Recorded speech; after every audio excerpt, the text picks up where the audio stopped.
Third World Cinema Club. Welcome to Third World Cinema Club. I'm John Tawasil from Present Confusion. I'm Jim of Jimmy Licol at iba pa. Louis Baharom of Cinephilia.ph. And our special guest for today has worked as the editor of films such as Tulad ng Dati, Dinig Sana Kita, Yes. and ML. So, Michael Pestaño, welcome to our program. Hello. Hello po. Thank you for having me. Hi. Ayan. So, I guess let's start this short interview by asking, paano po kayo nag-start sa industriya? Well, ano kasi, sa college pa lang, yung course ko, Film and Audiovisual Communication sa UP. So, pagka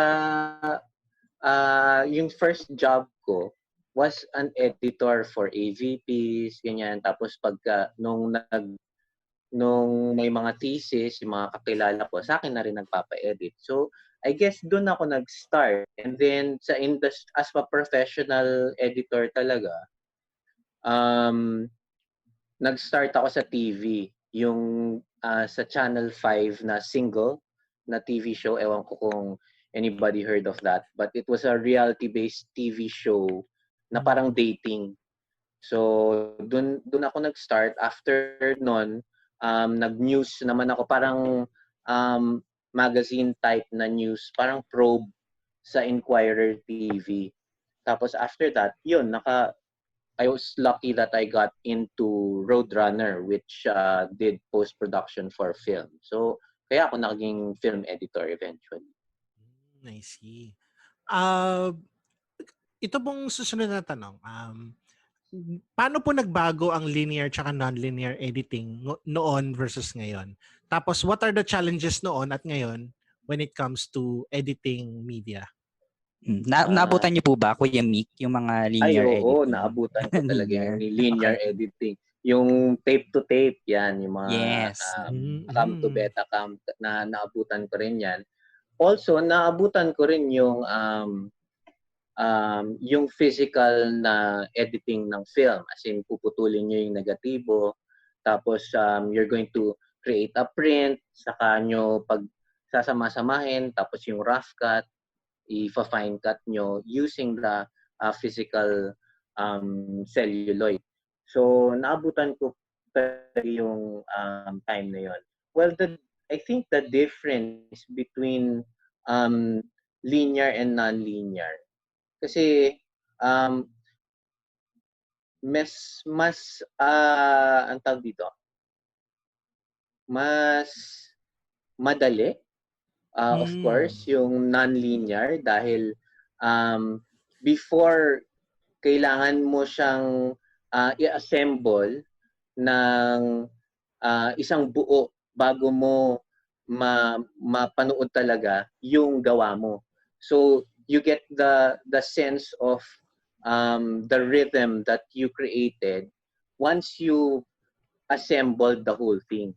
Pero pagdating sa non-linear, kasi pwede mong sequence per sequence, katulad sa mga AVPs, pwede mo na siyang i-edit to the music, to the beat. So, mas madali siya balik para ma-feel mo talaga yung yung ginagawa mo compared sa linear na kailangan mo pang i-assemble muna, saka mo siya i-trim down para makuha mo yung rhythm na gusto mo. Ayan. Any questions from the floor before we move on to our next question? Ay, Kuya Mick, nung nag-start ka na sa non-linear, ang ginamit mo mga Avid na? O Final Cut Pro agad or Adobe? Kasi nung college pa lang, nung nag-edit pa lang kami ng mga thesis, Adobe Premiere pa lang ang accessible nun para sa mga estudyante. Tapos yung time na yun, sobrang tagal ng hindi rin magandang experience yung time na yon kasi hindi ganun kalakas yung mga computers before. So yung pagka naglagay ka lang ng dissolve na transition, ang tagal mo i-render nun. Siguro mga 1 second na dissolve, mga 5-10 minutes mo siyang i-render bago mo pa siyang playback ulit. So, ang gagawin mo rin nun, nung time na yon, i-imagine mo na lang na nagre-dissolve siya. Para hindi ka maubusan ng oras. So, nag-start ako Premiere, tapos nung nag-edit ako for TV sa ABC5, Final Cut naman ang gamit namin nun. And then, nakahawak lang ako ng Avid nung sa Roadrunner na. Kasi yun yung gamit nila for editing film. Ayun. Okay po. Okay. Next question naman po. You've worked with Mother Lily, Miss Manette Daidit, Mike Sandejas, and lately Benedict Nike. How was it working with them, and could you share with us a few stories about your work experience? Ay, nako. Gano'ng kahaba ba yung show nyo? Madaming experiences na nakakatuwa at memorable talaga ng mga pangyayari working with these icons of film. Si Ate Ral, may kwento siya regarding Mother Lily. Ay, oo, madaming kwento. Alin doon? Madaming kwento kay Mother. Pero share ka na isang experience mo with Mother Lily. Si Mother, talagang mother talaga si Mother. When you, kumbaga, yung pag-handle niya ng business sa film industry, para talaga siyang nanay. Na pagka okay yung gawa mo, talagang papamerisan ka, parang sobrang bait mong anak. Pero pag nagalit siya sa iyo, nako, sobrang galit talaga ni Mother. As in, mumurahin ka, minsan medyo vulgar na masyado, na parang inaapak-apakan ka na. Pero, I mean, para siyang mother pa rin na kung paano siya mag-handle ng pag-produce niya ng pelikula. One memorable event na nangyari sa amin, sobrang parang may nangyari doon sa production. So sobrang irritable na siya pagdating doon sa editing. Tapos biglang may kausap na siya sa telepono, sa cellphone niya, may kausap siyang isa. Tapos minumura-mura niya. Tapos meron pa siyang isang kausap sa isa pa niyang cellphone. So dalawa yung cellphone ni Mother.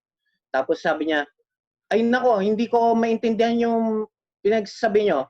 Mag-usap-usap nga kayo. Tapos tinapat niya yung dalawang cellphones sa isa't isa. At pinag-usap niya yung dalawa. Gamit yung dalawa yung cellphone.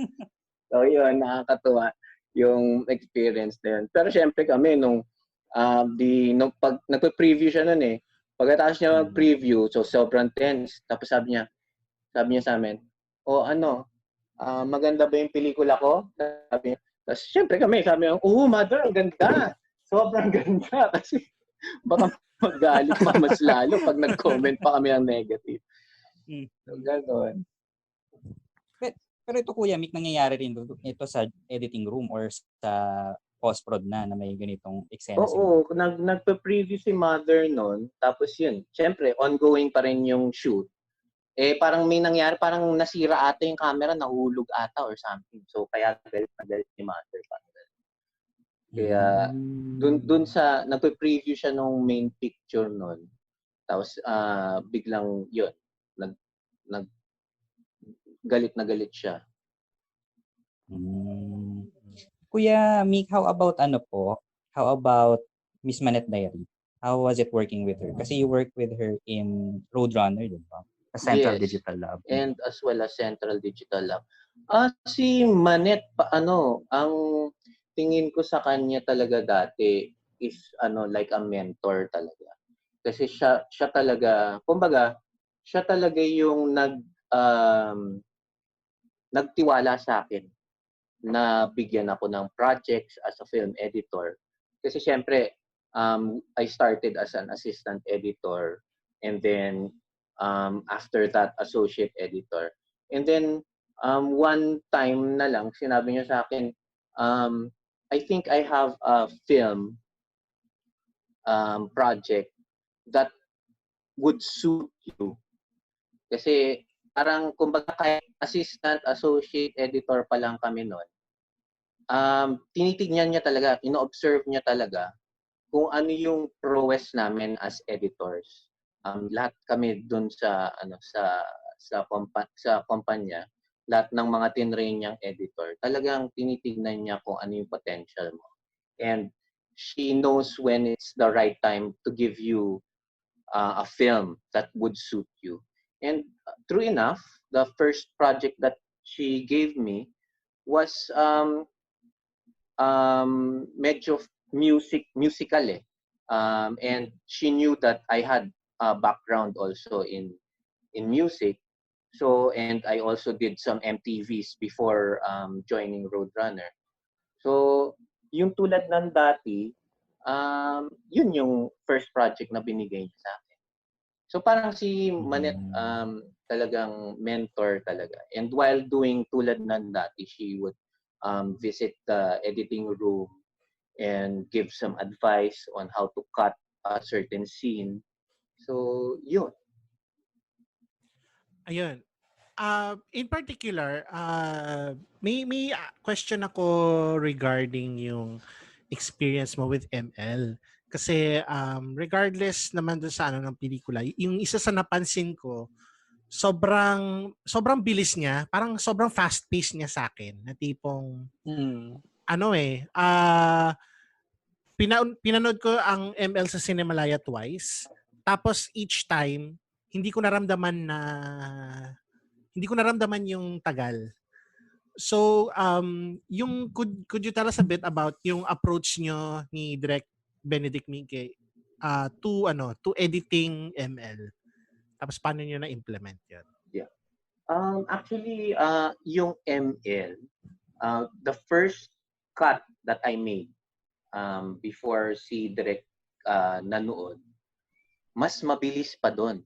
Oh. Kasi as an editor, parang iniisip ko na naku, baka ma-bore yung yung audience dito. Parang baka mag-zone out siya. So bibilisan ko yung pag-cut para hindi siya ma-bore, para ma-excite siya, para tuloy-tuloy yung yung panonood niya. Ngayon nung pinanood ni Direk yung first cut, sabi niya sa akin, naiintindihan ko yung parang plight mo as an editor. Kasi napansin nga niya na medyo mabilis yung pag-cut ko. That's where the director comes in as the creator of the film.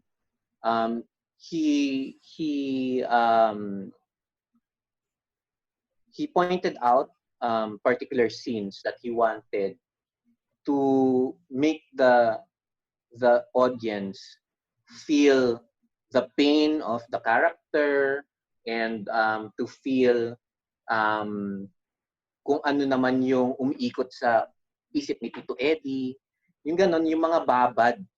So kung hindi pinabago ni Direk yun, baka naman mapagod yung audience at hindi na maramdaman ng audience kung ano yung talagang storya na gustong sabihin ni Direk Benedict dun sa ML. So, ayun. Kung mapapanood niyo yung first cut, talaga mas mabilis talaga yun. Nilagyan na namin yun ng mga moments where the audience would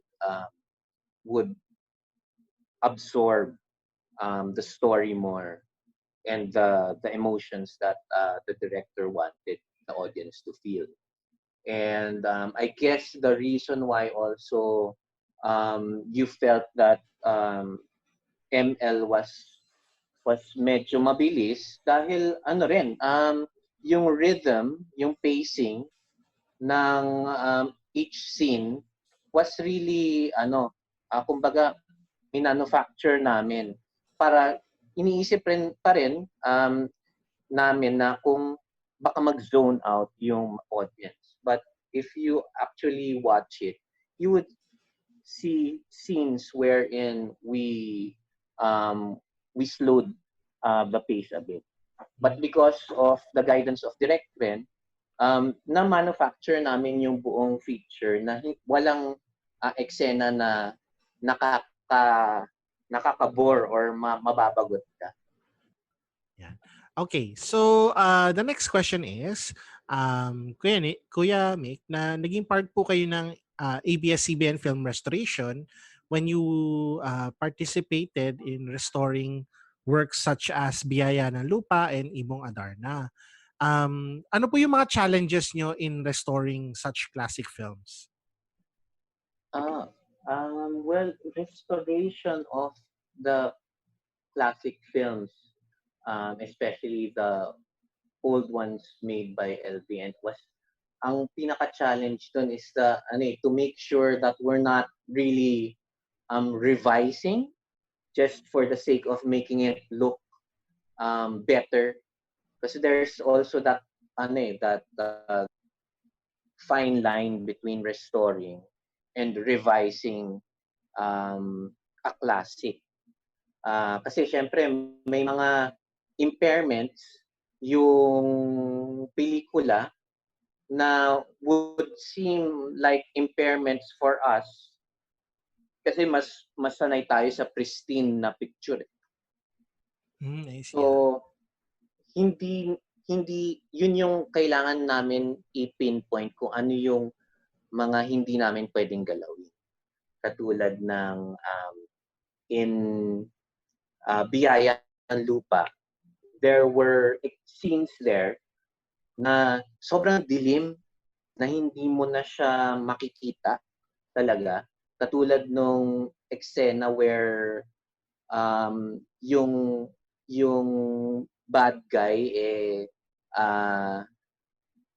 parang inutusan na parang sirain yung mga pananim na lansones, yung mga trees.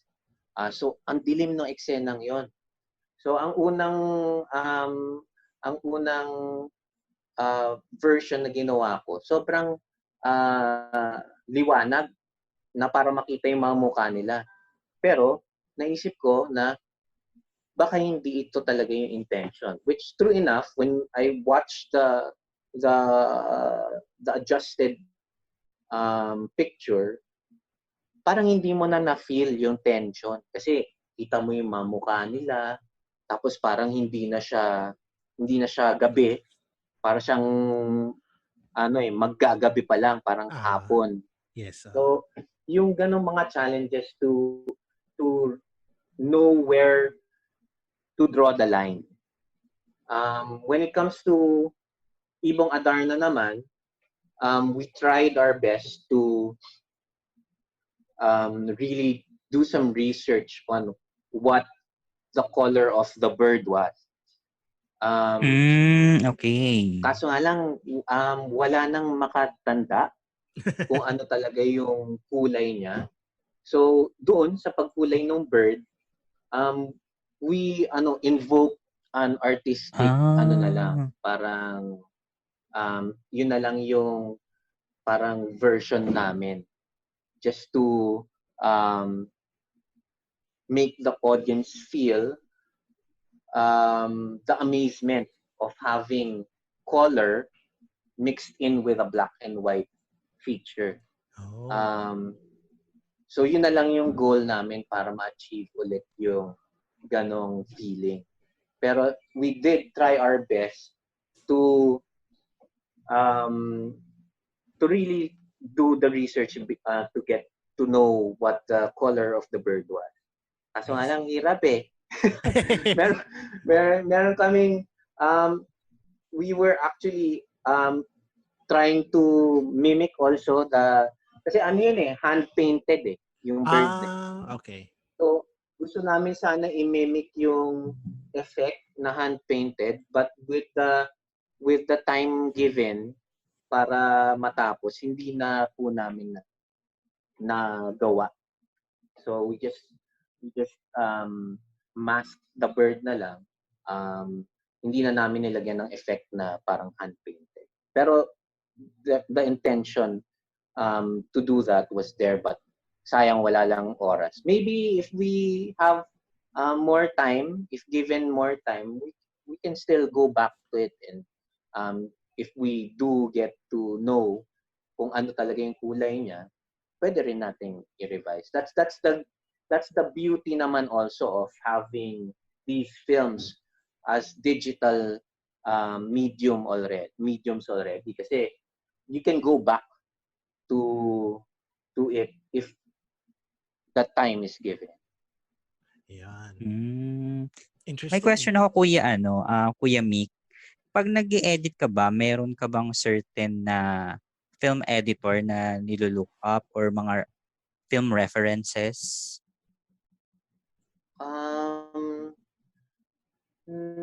Not really. Wala naman ako ang pinaka iniisip ko lang talaga when given a project, I just always go back to film language. Kasi doon mo makikita kung ano yung intention ng director. When you watch the rushes, you go back to what you've learned on how films are made. Siyempre, go back to what the masters did. And that's where you get a point of reference where you can at least have a guide on how to handle a certain scene, or how to fix a certain, kasi syempre in post, syempre ang pinaka dyan yung fix it in post, di ba? Although garbage in, garbage out, so kung ano lang yung binigay sa yung material, you can only do so much. But a lot of problems in the shoot are almost always try to be they always try to fix it in post. So yun rin, yun yung, so wala talagang, to answer the question, wala talaga kung film editor na parang pina-pattern or something, kasi every project is different. So every ang pinaka nagga-guide lang talaga is kung ano yung experiences in past films, tapos yung panunood ng ibang pelikula, tapos you get ideas from those other sources. Tapos Kuya, meron ka bang sorry, Sige lang, Kuya Jim, Mick, go. meron ka bang film na when it comes to editing style is yung na-amaze ka and you want it to apply to your editing, or as in talagang you base it just on the experience on your previous projects? Meron akong mga films na na talagang parang ang ganda ng pagka-edit. Although I haven't had the opportunity to apply the same katulad ng Memento. Ang ganda ng concept, parang pabaliktad yung storya, di ba? Nag-umpisa sa dulo, tapos the way they edited it to make the audience still feel kung ano talaga nararamdaman nung character, kahit na papaliktad yung story. Ang galing. Pero wala pa akong na-experience na project na gano'n. Ang isa pang sobrang nakakatuwa rin yung editing is yung Run Lola Run. Para siyang para siyang Rashomon. Para siyang Rashomon na iba't ibang sides ng story. Tapos parang kung ano yung, parang isang interpretation lang na iba, nagiging iba na tuloy yung outcome, parang gano'n. Ang ganda rin yung konsepto na gano'n. Pero yun nga, wala pa rin akong opportunity to handle a project like those films. But those are really interesting, kumbaga editing, yung focus on editing yung naging interesting para sa akin dun sa mga films. Yun. May question po ako. Ano po, what thing about film editing is frequently misunderstood ng mga laymen? Ulit. Sorry, hindi ko Ah, na gets. ano pong aspeto ng film editing ang frequently hindi naiintindihan ng mga laymen or mga people na hindi familiar with film production? Pwede kong gawing example dyan yung mom ko. Kasi when I started editing, she thought I was doing everything. She thought I was the director, I was the cinematographer, So ang pinaka challenging ipaintindi sa hindi talaga part ng production is that there are a lot of people involved in the creation of a film or a show. So when you say you're an editor for this film, they assume that you did everything. So yun yung pinaka mahirap ipaintindi na parang ay hindi, ang ginagawa ko ako yung nagbubuo ng storya. Hindi ko dinidirect parang sinasabi ng iba, ay, parang yung acting ni ganito dun sa pelikula na ginawa mo, parang di maganda. Ay, hindi ko po kasi yan eh. Hindi ko po kasi although you can improve the acting of an artista, pagdating sa editing, you can also make them look bad if you don't like the artist in editing. Pero you can only do, yun nga, garbage in, garbage out. You can only do so much in editing. So, yun, hindi nila talaga mag-gets kung ano talaga yung editor. Especially yung mga editors na compared to the director, pag sinabi mo, cinematographer, cameraman. Pag director, siya yung sumisigaw. Pag sinabi mo editor, ano yun, editor? So, yun. So they assume parang, ikaw gumawa ng pelikula to. Ayan. Kuya Mick, ano pong difference ng pag nag-edit ka ng film saka sa TV? Ang TV kasi, although ang tagal ko na hindi nag-edit for TV. Ang TV kasi, yun nga, you don't really need to delve so much into the emotions or basta naiintindihan yung storya, ipagkasya mo siya dun sa oras na binigay sa'yo. It doesn't matter if you give dramatic pause or suspense to the scenes in a show. Although of course I don't want to demean any of the editors of our TV shows. I'm pretty sure they're doing their best to put in those things in. But of course, yung pag-produce ng TV kasi mabilisan, tapos merong certain oras lang na kung saan ka pwedeng gumalaw. So medyo mahirap. Pagdating sa pelikula kasi, if the director wants it to be 3 hours long, just para lang maiparating niya kung ano yung gusto niya iparating, you have that freedom. Although your job as the editor is to also syempre keep everybody's feet on the ground. Kumbaga, hindi lang tayo dapat parang umuoo lang sa dahil yun ang gusto. Of course, you're not just a button pusher. You're a collaborator. The goal in your project is to make the best film that all of the people involved would be proud of. So yun yung difference sa sa TV tsaka sa film. Meron kang freedom. TV kasi medyo mas tali yung kamay.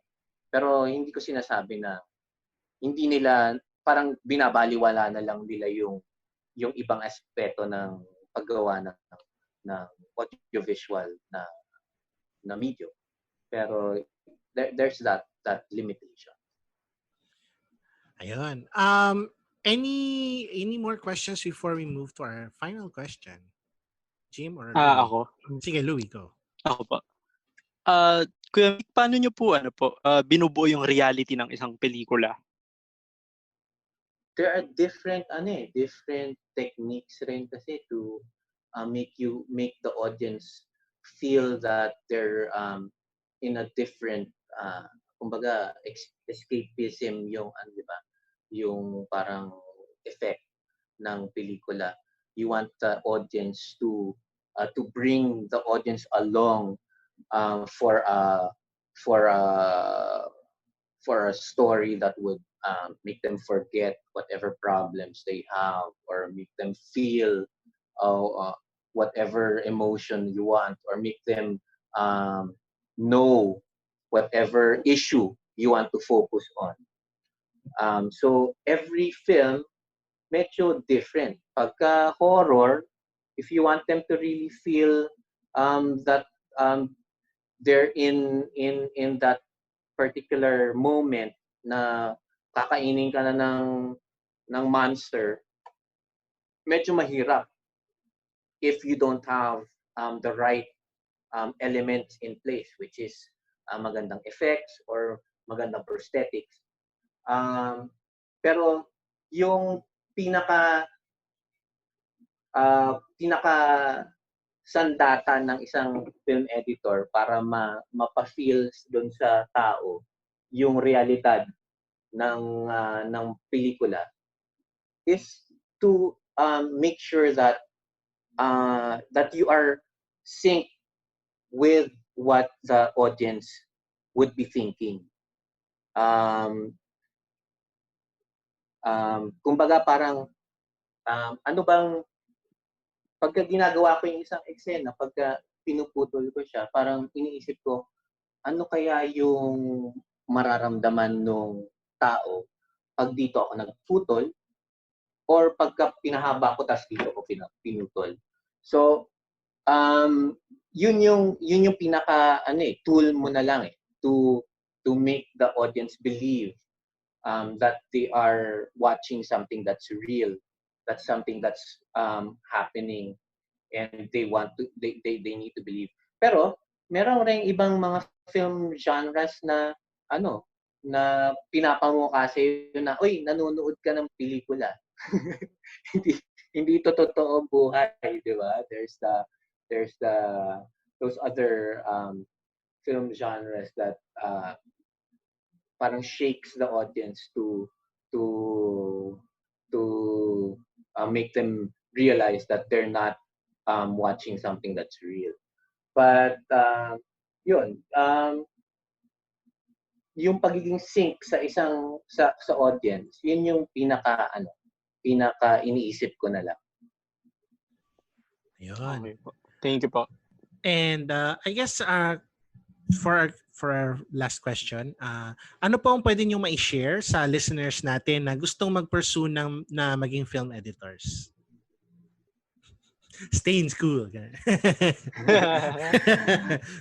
Actually, ang pinaka maganda talagang gawin if you really want to get into film, not necessarily as an editor or as a cinematographer or a director, basta if you really want to get into film, you start doing it. Just start doing it. Right now, everybody has the tools. Before kasi kailangan pang bumili ng camera para makapag-shoot. And then kailangan mo rin bumili ng computer para makapag-edit. Ngayon, you can use your phone to shoot anything. Yes. You can even use your phone to do a little bit of editing. And there are very affordable computers there that would be able to run the free software available that medyo professional grade na yung features ng editing software na yun. Ano po yung mga recommendation nyo na free software for editing? Well, the first thing that comes into mind is the DaVinci Resolve. DaVinci. If you have a powerful enough computer, which I think is very reachable na nowadays, yung specs na kailangan ng to run DaVinci Resolve, medyo kayang-kaya na siguro na dun magsimula. Although DaVinci Resolve is more focused, nakilala talaga siya for color grading, di ba? Pero meron na siyang toolset ngayon na medyo professional editing software na. And it's free. You don't have the full features nga lang, but you can edit HD without any problem, and it's free. Wow. Ayun po. Ayan. So, thank you po very much, Kuya Mick. Yes po, Kuya Mick. You're Thank you very much po. Thank you po. Joining us. may mga upcoming projects po ba kayo na gusto niyo share? Sa ngayon na lockdown, ang focus lang namin sa film restoration is to boost up the content that we have readily available online, Apple TV, Amazon, also iWant. A lot of the restored films there are available also in iWant. So yun yung yung pagbebenta natin sa online. Of course, you do know what's happening with ABS, diba? So Yeah. we're trying to focus, at least for us in film restoration, we're trying to focus on online selling, and at least that's where a venue for our content to be shown is. So yun yung fino-focus namin. Last question, okay lang. Sure. Sige. Since na-mention niyo po yun, are there any plans to release the restored versions of both Biyaya ng Lupa and Misteryo sa Tuwa Well, online? Ano kasi, medyo may difficulty din sa ano yan. Kasi when you release something, you have to have the license to do it. Okay. Ang alam kasing license na binigay sa amin ng LVN for Biyaya ng Lupa and their other classic films are just for non-profit screenings. So every time we show Biyaya ng Lupa, walang entrance fee on. That's one of the yung hiniling ng LVN for them to allow us to restore their classics. So I'm not particular, hindi ko alam yung particulars nung license namin to show the LVN films. Pero parang may ganun na parang may limitation. So Okay. I'm not siguro kasi if we talk with LVN about